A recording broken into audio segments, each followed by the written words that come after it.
bo'layapti. Sumalaklar pishdi. Mana bu yerda kitob yarmarkalari bo'layapti. Qadrdon maktabiga kitob xarid qilib sovg'a qilaman degan aksiyalar bo'layapti. Kitoblar bo'layapti. Hammasi televideniyalar, san'atkorlar, hammasi bugun Nurafshonliklar shuning uchun hamma mahalladoshlarni chaqiramiz. Hozir Xorazmcha qo'shiq bo'ladi. Sizlarni raqsga taklif etamiz. Tadbirimizni davom ettiramiz. Xushovoz xonanda Dostonbek Dehqonov. Marhamat. Jaloliddin fan. Nima Aziziston jon deyim.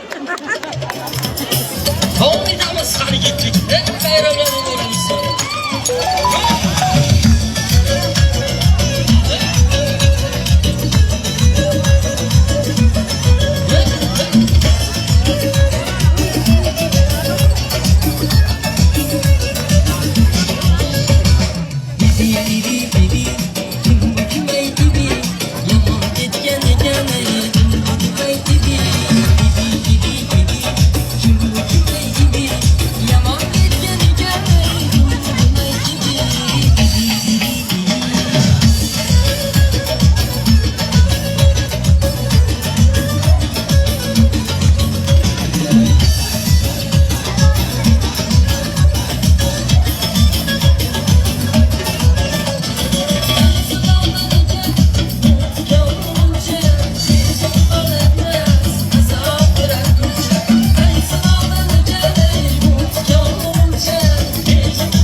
Teşekkür rahmat.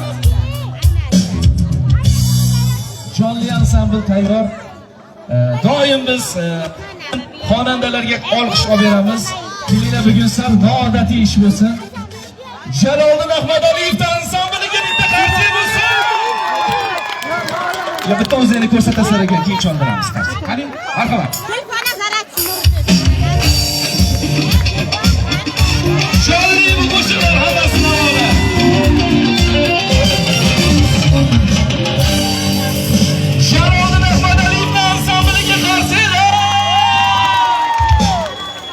Rahmat. Ana endi davramizga barchamiz kutgan san'atkor Qo'qon shahar hokimligi tomonidan bugun sizlar uchun taklif qilingan xonanda Jaloliddin Ahmadaliyevni taklif etamiz. Marhamat.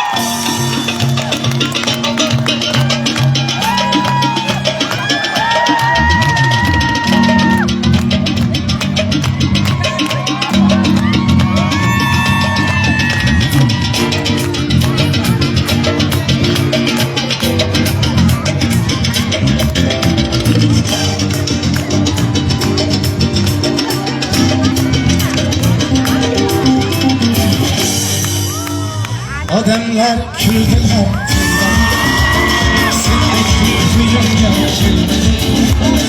yürekten avutan alemlerin ağrını tüyünca tüyünde oynayıp tüyünca oynayman vücudum kadar asmanlar yıratın hakkı diyor ağrımga gönlüme esedim alemler sarfır tüyünca tüyünde tüyünca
ketkeningga ancha bo'ldi o'zing aytgan buyog'i qancha bo'ldi eslab yog'i tanib o'zg'otsa yurak so'lida ancha bo'ldi savunchimni ustiga qoldirdi üstüne kohandan taşlanca buldu Arafatla senin öptüğün